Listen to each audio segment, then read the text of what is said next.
పరిశుద్ధుడ ప్రేమగల తండ్రి, నీ కృపలో మమ్మల్ని జ్ఞాపం చేసుకోండి, మాతో మాట్లాడండి. కయ్యను గురించినటువంటి సంగతులు మీరు మాతో మాట్లాడండి. కయ్యను మాకు పాఠంగా ఉన్నాడా, గుణపాఠంగా ఉన్నాడా? కయ్యను ద్వారా ఏ విషయాలు మాకు తెలియజేయబోతున్నారో మాతో యేసుక్రీస్తు వారి పేట ప్రార్థన చేసినాం తండ్రి, ఆమె.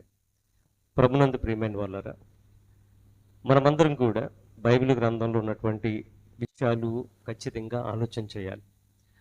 రెండవదిగా, దేవుడు మనలను ఏ విధంగా బ్రతకమన్నాడో, ఏ విధంగా బ్రతకొద్దన్నాడో, ఏ విధంగా మాట్లాడమన్నాడో, ఏ విధంగా మాట్లాడొద్దన్నాడో, ఏ విధంగా ఆలోచించమన్నాడో, ఏ విధంగా ఆలోచించొద్దన్నాడో, ఒక మాటలో చెప్పాలి అని అంటే, ఏ సమయంలో ఏ విధంగా ఉండాలో అన్ని విషయాలు కూడా దేవుడు మనకి క్షుణ్ణంగా బైబిల్ గ్రంథంలో రాయించాడు. కాబట్టి కయ్యను గురించి పెద్దగా మాట్లాడుకోవడానికి ఇష్టపడతామా? కయ్యను గురించి పెద్దగా మాట్లాడడం ఇష్టపడతామా? ఇస్కరియోతు యోధా గురించి మాట్లాడడానికి ఇష్టపడం. ఎందుకంటే వాళ్ళు ప్రవర్తనలో దుర్మార్గులు వాళ్ళు. అలాగే స్త్రీల్లో కూడా కొంతమంది ఉన్నారు. మీరు అనుకోవచ్చు, కయ్యను గురించి బ్రదరు కయ్యను గురించి చదివారు, మా గురించి కాదని అనుకోకండి. బైబిల్ గ్రంథంలో రాయబడిన సంగతి కేవలం స్త్రీల గురించి, పురుషుల గురించి ప్రస్తావించబడినప్పుడు మాకు కాదని అనుకోకూడదు. స్త్రీలు ఒకవేళ స్త్రీల గురించి ప్రస్తావించబడినప్పుడు పురుషులు మాకు సంబంధించింది కాదు అనుకోకూడదు, అందరికి సంబంధించింది. బైబిల్ గ్రంథంలోనండి స్త్రీలు కూడా మనకి పాఠాలుగా గుణపాఠాలుగా ఉన్నారు. అలాగే లోతు భార్యను జ్ఞాపం చేసుకోండి అన్నాడు. లోతు భార్యను జ్ఞాపం చేసుకోవడానికి ఏముంది చెప్పండి? ఆవిడ గురించి జ్ఞాపం చేసుకోవచ్చా? అసలు మనం ఎప్పుడైనా చెడ్డవాళ్ళ గురించి మనము ఆలోచన చేస్తామండి? ఆలోచన చెయ్యం. కానీ దేవుడు ఏమంటున్నాడంటే, ఆలోచించండి వాళ్ళ గురించి అంటున్నాడు. లోతు భార్య గురించి ఆలోచించబడుతున్నాడు, కయ్యను గురించి ఆలోచించబడుతున్నాడు. ఇప్పుడు సోదరులు మనకి చదివినిపించారు, మనము కయ్యను వంటి వారమే ఉండరాదు. యోహాను గారు కయ్యను లాంటి వాడేనా? ఈ పత్రిక రాసినటువంటి యోహాను గారు కయ్యను లాంటి వాడేనా? అమ్మా కాదు. ఆయనే మరి మీరు తన సంఘానికి రాస్తున్నాడు కదా లేక, మీరు కయ్యను వంటి వారమై ఉండరాదు అని రాయాలి. వాస్తవానికి ఆయన ఏమంటున్నాడంటే, తనతో కలుపుకొని అంటున్నాడు, మనం కయ్యను వంటి వారమే ఉండరాదు అంటున్నాడు. ఎందుకు కయ్యను వంటి వారమై ఉండరాదు? కయ్యను గురించినటువంటి సంగతులు మనం చాలా జాగ్రత్తగా ఉండాలి, కంగారు పడొద్దు. కయ్యను వంటి వారమై ఉండరాదని దేవుడు చెప్పాడు కాబట్టి మనం పలు కోణాలు ఆలోచన చేయాలి. గత కొన్ని వారాల నుండి నేను కయ్యను గురించినటువంటి సంగతులు నేను హిస్టారికల్గా కూడా ఆలోచన చేశాను. కానీ అవి చెప్పడానికి నాకు సమయం చాలా తక్కువ ఉంది కాబట్టి వాక్య భాగాల్లోనే మీకు ఆధారాలను చూపించి, కయ్యను యొక్క మనసును దయచేసి ఏ కోశానైనా సరే మనలో ఉండి దయచేసి మనం దూరం చేసుకుందాం. ఏంటి, ప్రతి ఒక్కళ్ళు కూడా యోహాను గారు ఎప్పటివాడు అంటే క్రీస్తు శకం మొదటి శతాబ్దానికి చెందిన వ్యక్తి. కయ్యను ఎప్పటివాడు? సృష్టి ప్రారంభంలో ఉన్నటువంటి మొదటి సంతానం. మీకు అర్థం చేసుకోవాలి ఇక్కడ. కయ్యను గారు ఎప్పటివాడంటే ఆదాము హవ్వలకి పుట్టినటువంటి మొదటి సంతానం.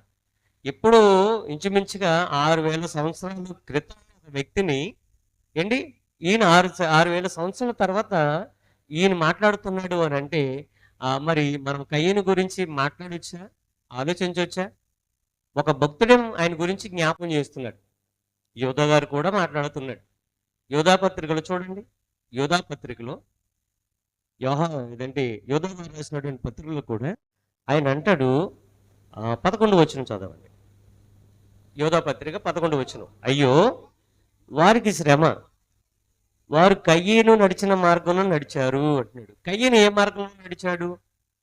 యోధా గారు తన యొక్క దేవుడు తనకు అప్పగింపబడినటువంటి తన సంఘానికి ఈ యొక్క లేఖలో కయ్యను గురించి ప్రస్తావించాడు. కయ్యను నడిచినటువంటి మార్గంలో నడిచారు. ఎవరో కొందరు గురించి మాట్లాడుతున్నాడు, దేవదూతలు కావచ్చు, ఇంకెవరైనా కావచ్చు. కయ్యను ఒక మార్గంలో నడిచాడు. ఏ మార్గంలో నడిచాడు? ఆ రోజు యోధా గారి ద్వారా దేవుడు సంఘంతో కయ్యను గురించి మాట్లాడుతున్నాడు. అలాగే యోహాను గారి ద్వారా దేవుడు తన సంఘంతో కయ్యను గురించి మాట్లాడుతున్నాడు. పౌలు గారు కూడా ఎబ్రీ సంఘంలో ఉన్నటువంటి ఎబ్రీ పట్టణంలో ఉన్నటువంటి క్రైస్తవులతో కూడా, దేవుని పిల్లలతో కూడా కయ్యను ఎటువంటి అర్పణ అర్పించాడో హేబేలు ఎటువంటి అర్పించాడో తెలుసా అని కయ్యని గురించి కూడా జ్ఞాపకం చేస్తున్నాడు. పాత నిబంధన గ్రంథంలో పలుమార్లు కయ్యని యొక్క ప్రస్తావన వచ్చింది. కాబట్టి ఇక్కడ మనం చూడగలిగితే ఆనాడు భక్తులు తన యొక్క సంఘాన్ని కాపాడుకోవడానికి, తన సంఘానికి క్షేమాభివృద్ధి కలిగి ఉండడానికి కయ్యను వంటి భ్రష్ట మనసు ఎవరికి లేకుండా సంఘం ఆత్మను కాపాడడానికి కయ్యను ప్రస్తావిస్తూనే వచ్చారు. ఈరోజు కూడా మన సంఘంలో కూడా కయ్యను గురించి మనం ప్రస్తావించుకుంటున్నాం. చాలా సందర్భాల్లో కూడా కయ్యను గురించి ప్రస్తావన వస్తుంది. కానీ కయ్యను గురించి మనం నేర్చుకోవలసినవి ఉన్నాయా, లేకపోతే కయ్యను యొక్క సంగతులు మనం తెలుసుకోవాల్సినవి ఉన్నాయంటే తెలుసుకోవాల్సి ఉన్నవి. ఇకపోతే ఆయన మనకు ఏ విధంగా ఉండకూడదో నేర్పించవలసిన సంగతులు కూడా చాలా ఉన్నాయి. యోహాను గారు అంటున్నారు, మన కయ్యను వంటి వారమై ఉండరాదు అని అంటే, ఎందుకు యోహాను గారు అయ్యా ఎందుకు ఉండకూడదు అని అంటే ఆయనే మాట్లాడుతున్నాడు. చదవండి సార్. వాడు కయ్యను గురించి ఏమంటున్నాడండి? వాడు అనే పదం ఉపయోగపడింది. వాడు అంటే గౌరవప్రదమైందండి, అగౌరవమైన పదమా? గౌరవమైంది కాదు. వాడు వీడు అని అంటే గౌరవమైన పదం కాదు. మనం కయ్యను వంటి వారమే ఉండరాదు, వాడు అంటున్నాడు. మీరు గమనించాలి. వాడని ఎందుకు అన్నాడు అంటే అతనికి గౌరవం లేదు, విలువ లేదు. వాడు ఎవరి సంబంధం? దుష్టుని సంబంధి అయి తన సహోదరుని చంపాడు. వాడు అతన్ని మరలా అడుగుతున్నాడు. చూసారా సంఘానికి ఎంత బాగా ఈయన వాక్యాన్ని బోధిస్తున్నాడు. మనం కయ్యను వంటి వారే ఉండరాదు, ఎందుకంటే వాడు దుష్టుని సంబంధిగా ఉన్నాడు కాబట్టి తన సహోదరుని చంపేశాడు. తన సహోదరుని ఎందుకు చంపాడు? తన సంఘానికి ఈ యొక్క సేవకుడు, ఈ యొక్క అపోస్తలుడైన యోహాను గారు ఎంత చక్కగా వాక్యాన్ని బోధిస్తున్నారు చూడండి. వాడు అతన్ని ఎందుకు చంపాను? తన క్రియలు చెడ్డవి కాబట్టి, తన సహోదరుని క్రియలు నీతి గలవి కాబట్టి, అంటే తన సహోదరుడి యొక్క క్రియలు ఎటువంటివి అంట? నీతి గలవి. కయ్యని యొక్క క్రియలు ఎటువంటివి? చెడ్డవి. అంటే చెడ్డ క్రియలు చేసేవాళ్ళు చంపేస్తారా? మీరు గమనించండి. చెడ్డ క్రియలు చేసేవాళ్ళు చంపేస్తారా అంటే వాళ్ళు ఏమన్నా నరహంతకుల? ఇక్కడ ఒక విషయాన్ని మనం ఖచ్చితంగా గమనించాలి.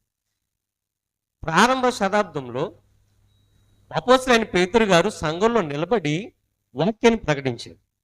వాక్యాన్ని ప్రకటిస్తే ఇంచుమించుగా సంఘంలో 3,000 మంది చేర్చబడ్డారు. మీరు గమనించండి. 3,000 మంది దేవుని యొక్క మాటలు విని పాపక్షమాపణ పొందుకొని మారు మనసు పొంది వాళ్ళు బాప్తిసం పొందిన వాళ్ళు సంఘంలో చేర్చబడిన వాడు 3,000 మంది. 3,000 మంది గురించి మనం ఒకసారి ఆలోచన చేస్తే నిజంగా మనం ఎంతమంది ఉన్నాము? మహా అయితే ఒక 50-60 మంది ఉన్నాం.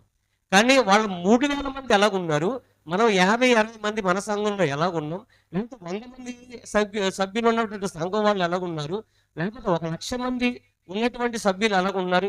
ఈ యొక్క మాటల గురించి ఆలోచిస్తే ఆశ్చర్యపోయే సంగతులు మనకి ఆ వచనంలో కనబడతాయి. అపోస్తలుల కార్యములు 2వ అధ్యాయము 46వ వచనం చదువుకుందాం. అపోస్తలుల కార్యములు 2వ అధ్యాయము 46వ వచనం. ఆ వచనంలో రాయబడిన సంగతులు చూడగలిగితే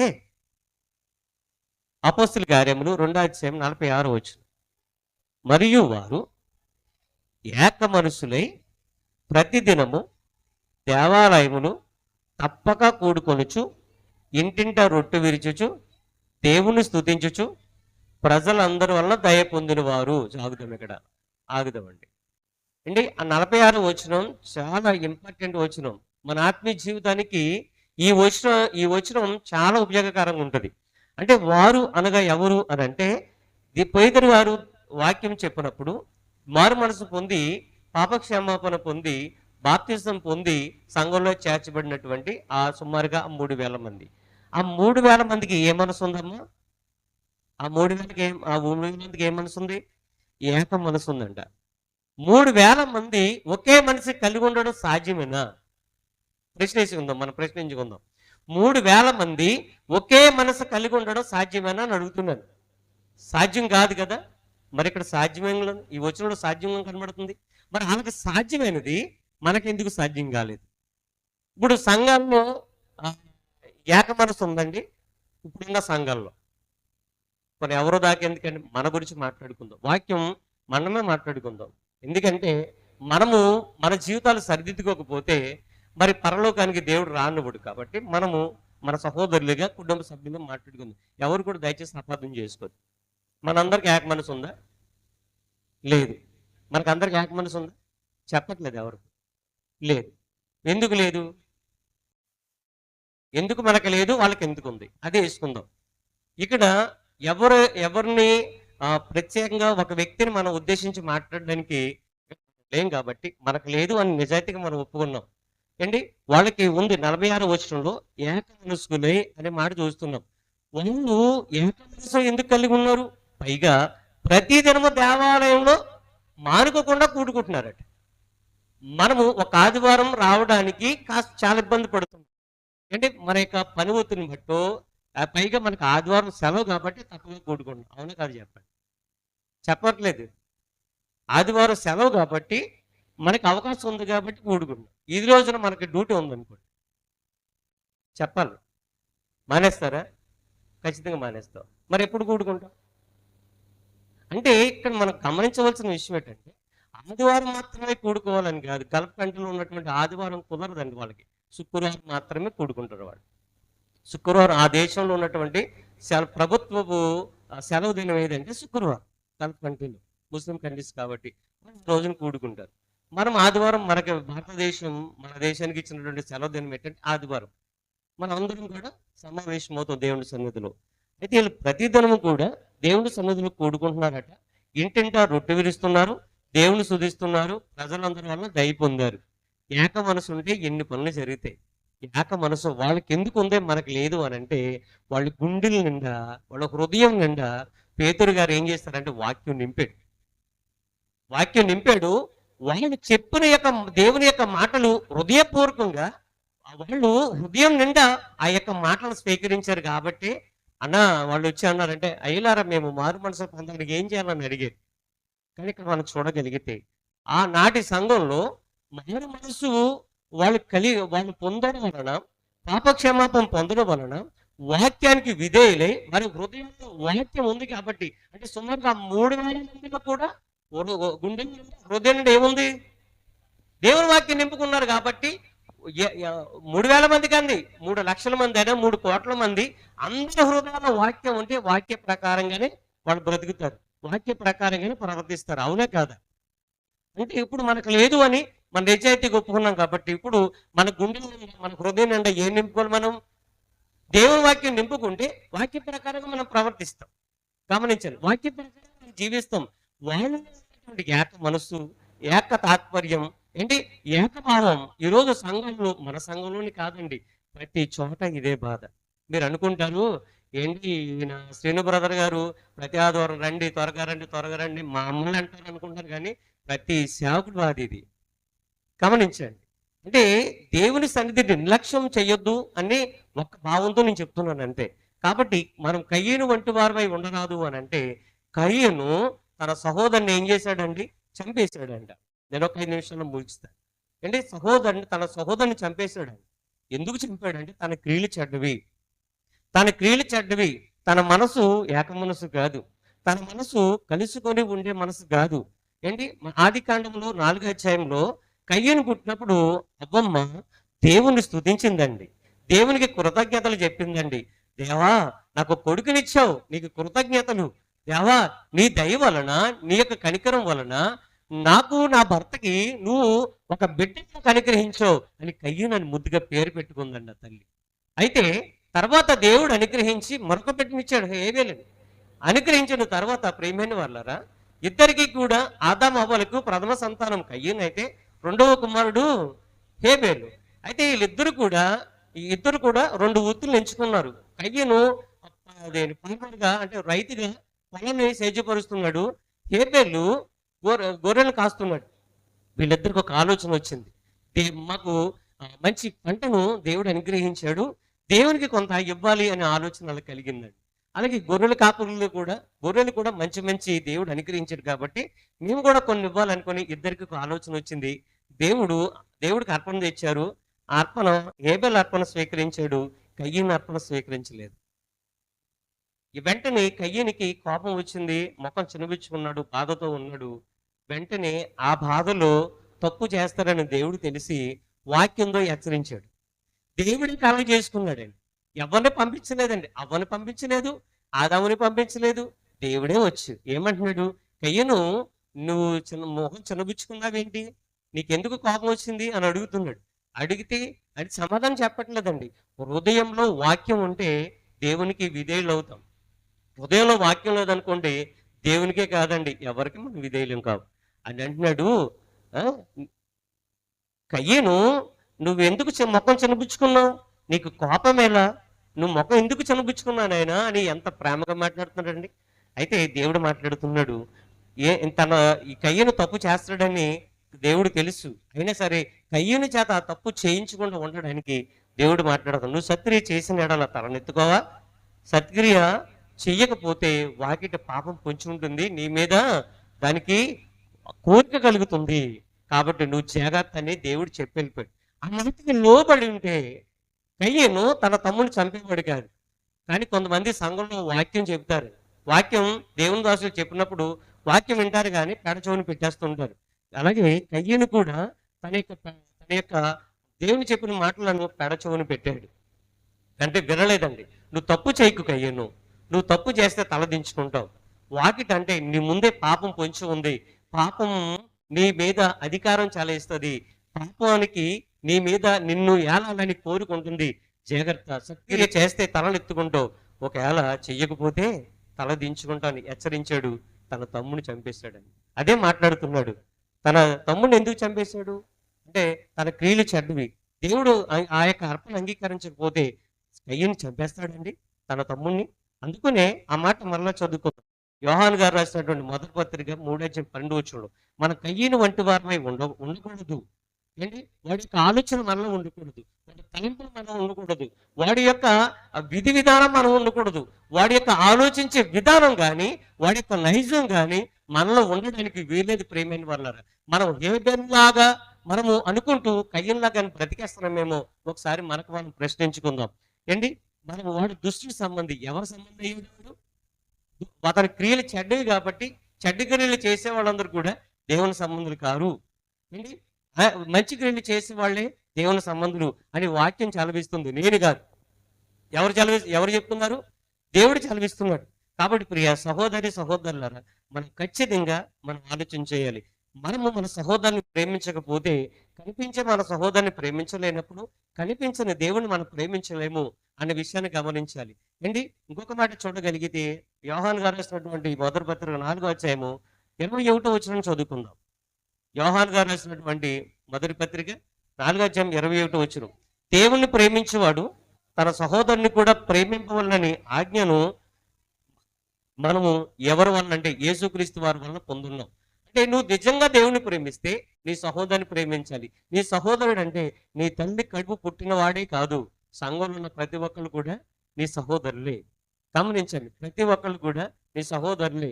నీ సహోదరుని నువ్వు ప్రేమించినట్టుగానే ప్రతి ఒక్కరిని కూడా ప్రేమించే మనసు మీరు కలిగి ఉండాలని మనం చేస్తున్నాను. మరొక మాట మనం చూడగలిగితే, సహోదరుని ప్రేమిస్తే మనకేంటి లాభం, ఏమండి, ఇదే కదా, ఏంటి మరి ఈ పని చేయమంటున్నారు కదా, మరి మాకేంటండి, మాకేంటి లాభం అని అడుగుతారు కదా. ఈ సహోదరుని ప్రేమిస్తే దేవుడు కూడా ఎవరు ఇవ్వలేనటువంటి గొప్ప లాభాలను కూడా దేవుడు అనుగ్రహిస్తున్నాడు. ఆ మాట మనం చూడగలిగితే యోహాను గారు రాసినటువంటి మొదటి పత్రిక 3 ఏంటి 14-15 చదవగలిగితే, నేను చదువుతున్నాను చూడండి. మనము సహోదరులను ప్రేమించుచున్నాము గనుక మరణములో నుండి జీవంలోనికి దాటి ఉన్నామని ఎరుగుదము. అంటే ఎక్కడి నుంచి అంటే సహోదరులను ప్రేమిస్తే లాభం ఏంటి, నీ సహోదరులను నీ నిజంగా హృదయపూర్వకం నువ్వు ప్రేమిస్తే నీకు లాభం ఏంటి, మరణంలో నుండి ఎక్కడికి చెప్పాలందరికీ కూడా జీవములోకి, అంటే నరకము నుండి పరలోకానికి నువ్వు నరకం నుండి తప్పిస్తాడంటే దేవుడు పరలోకాన్ని ఇస్తాడంట. కాబట్టి ఇక్కడ మనం చూడగలిగితే ప్రేమ లేనివాడు ఎక్కడ నిలిచి ఉంటాడు, మరణమందు, ఖచ్చితంగా రెండో మరణమందు నరకమందు నిలుస్తాడు. వాడు పరలోకానికి రాడు అంటున్నాడు. 15 తన సహోదరుని ద్వేషించేవాడు ఏంటి, కయ్యనులాగా తన సహోదరుని చంపితే నరహంతకులు కాదు, ద్వేషించిన నరహంతకులు అంట. దయచేసి మనం ఎవరిని కూడా ద్వేషించకూడదు. ఏ నరహంతకుని యందు ఏముండదంటే నిత్య జీవం ఉండదు. కత్తిపోటు వంటి మాటలు పొలిగోరు కలరని సామెతలు చూడగలుగుతాను. మన మాట గాయపరచబడకూడదు, మన మాట ఏ సహోదరుని కూడా గాయపరచబడకూడదు. కానీ వాక్యం మాత్రం మన యొక్క గుండెలను ఏం చేస్తుంది, హృదయంలో గుచ్చుతుంది ప్రియమైన వాళ్ళారా. వాక్యం మన హృదయాన్ని రేపుతుంది. వాక్యం మనల్ని మండింపజేస్తుంది. వాక్యం దేవుని కొరకు ఏదైనా చేయాలని రోషాన్ని పౌరుషాన్ని తీసుకొస్తుంది. కాబట్టి ప్రియమైన వాళ్ళారా, హృదయం ప్రియమైన వాళ్ళని ఏం చేస్తుంది తెలుసా అండి? హృదయంలో పొడుస్తుంది ప్రియమైన వాళ్ళ. ఎందుకంటే నిన్ను మేలు కలుపుతుంది, నిన్ను మేలు కలుపుతుంది. కాబట్టి ప్రియమైన వాళ్ళు, మనం వాక్య విషయంలో సహోదరులను ప్రేమించే విధంగానే మనం మాట్లాడాలి తప్ప మరొకటి కాదు. అందుకనే కయ్యను ఎటువంటి వాడంట? దుష్టుని సంబంధి. ఏం చేశాడు? తన సహోదరుని చంపేశాడు. కాబట్టి మన వాక్య ప్రకారంగా బ్రతకగలిగితే దేవుని సంబంధులుగా నిలిచిపోతాం. వాక్య ప్రకారంగా బ్రతకని వారు అపవాది సంబంధులుగా నిలిచిపోతారనే విషయాన్ని మనం ఖచ్చితంగా గమనించాలి. కాబట్టి ప్రియ సహోదరి సహోదరులు, కయ్యను అండి ఎంత కయ్యను కంటే హేబేలు విశ్వాసం బట్టి ఎంత శ్రేష్టమైన బలి అర్పించాడో తెలుసా అంటున్నాడు. ఎవరు? పౌలు గారు. కయ్యను కంటే హేబేలు ఎంత శ్రేష్టమైన బలి ఇచ్చాడు. ఎవరు? హేబేలు. శ్రేష్టమైనది ఇచ్చాడు. అంటే దేవుడికి ఇష్టమైనది ఇచ్చాడు. ఈ రోజున దేవుడు మన నుండి కోరుకునేది ఏంటి తెలుసా? మీ సహోదరులను ప్రేమించండి, మీ సహోదరులను ప్రేమించండి. కాబట్టి మీ సహోదరులను మీరు ప్రేమిస్తే మీరు మరణం నుండి జీవంలోనికి వెళతారు అని మనకు ఒక దేవుడు మంచి అవకాశాన్ని ఇస్తున్నాడు. దాన్ని మనం సద్వినియోగం చేసుకోవాలా, దుర్వినియోగం చేసుకోవాలా ఆలోచన చేయండి. వాక్యం హృదయంలో ఉంటే వాక్య ప్రకారం మనం బ్రతుకుతాం. శతాబ్దంలో ఉన్నటువంటి ఆ క్రైస్తవులందరూ, దేవుని పిల్లలందరూ కూడా ఏక మనసు కలిగి ఉన్నట్టుగా ఈరోజు మనమందరం కూడా ఏక మనసు కలిగి ఉండాలి, ఐకమత్యం కలిగి ఉండాలి. దేవుడు అనుగ్రహించు పరిశుద్ధాత్మ దేవుని ద్వారా అనుగ్రహించు ఐక్యమును కాపాడుకుంటూ ఎందు మనం ఏం కలిగి ఉండాలి తెలుసా? సమాధానమైన బంధం చేత ఆత్మ కలిగించు ఐక్యమును కాపాడుకుంటేందు శ్రద్ధ కావాలి. ఈరోజు ఆ శ్రద్ధ మనలో ఉందా అంటే లేకుండా పోతుంది. లేనప్పుడు పరిశుద్ధాత్మను దేవుడు ఏం చేస్తాడు? మన నుండి తీసేసే ప్రమాదం ఉంది. ఆయన వెళ్ళిపోయాడు అనుకో మనలోంచి, ఇంకా ఎన్ని మాటలు చెప్పినా మనకి ఎక్కవు, మన హృదయంలోకి రానవు. కాబట్టి ఆలోచించండి. నా ఎఫెసీ 4:1 రాయబడిన యొక్క మాట ప్రకారంగా మీరు ఉండాలి. పరిశుద్ధాత్మ దేవుని ద్వారా అనుగ్రహింపబడినటువంటి ఆ ఐక్యమును, ఆ యొక్క యూనిటీని సంఘంలో ఈరోజు కనబడాలి. సంఘంలో ఏక మనసు కావాలి, ఏకాత్మ కావాలి, ఏకతాత్పర్యం ఉండాలి, అలాగే ఏకభావం కలిగిన వారు ఉండాలి. మరి ముఖ్యంగా ఐక్యమత్యం కలిగి ఉండాలి. సహోదరులు ఐక్యత నేను అన్నాడు వాక్యం. కాబట్టి 133 కీర్తనలు రాయబడింది. ఐక్యము అంటే మేలు చేసేది మనోహరమైనటువంటి దేవుడు ఇచ్చే ఆ ఐకమత్యాన్ని మన సంఘంలో సహోదరులుగా మనం కలిసి ఉండాలి. అది కష్టంలోను, నష్టంలోను, సంతోషంలోను అన్ని విషయాల్లో కూడా మనము ఏక భావం కలిగిన వారుగా.